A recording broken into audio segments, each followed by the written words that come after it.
এখন হইছে এইবার ভাইয়া থ্যাংক ইউ এইবার আপনি মাইক্রোফোন দেন প্লিজ ওকে এখন কিছু ফুটেজ নিব আপনার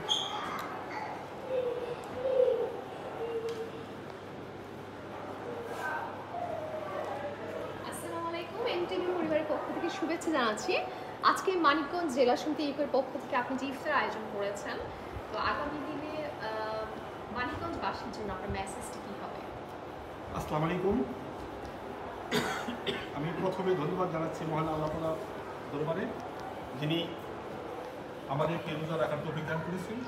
সেই সাথে যারা কবরবাসী হয়েছেন তাদের জন্য আমরা দোয়া করছি, আল্লাহ তাআলা যেন তাদেরকে জান্নাতবাসী করুন। আর আমরা যারা জীবিত আছি আল্লাহ যেন আমাদেরকে নেক হায়াত দান করেন।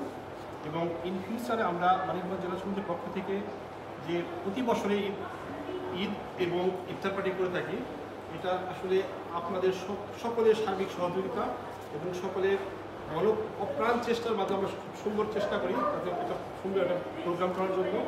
সেই ক্ষেত্রে আমাদের যদি কোনো ভুল ভ্রান্তি হয়ে সেটা ক্ষমার চোখে দেখবেন। সবাইকে ধন্যবাদ।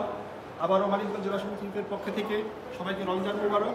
সবাই ভালো থাকবেন। সারা বিশ্বের মুসলিম উম্মার সুখ শান্তি সমৃদ্ধ কামনা করে সবাইকে ঈদ মোবারক। ধন্যবাদ। সবাইকে জানাচ্ছি রমজানুল মোবারক। মানিকগঞ্জ জেলা সমিতির পক্ষ থেকে আমরা যে ক্ষুদ্র আয়োজন করেছি এবং যারা আমাদের সার্বিকভাবে সহযোগিতা করেছে তাদেরকে অসংখ্য ধন্যবাদ জানাই এবং আশা করি ভবিষ্যতেও আমরা এরকম আয়োজন করব এবং তাদের কাছ থেকে এরকম সহযোগিতা আমরা প্রত্যাশা করছি। সবাইকে অসংখ্য ধন্যবাদ এবং অগ্রিম ঈদ মোবারক। ঈদ মোবারক।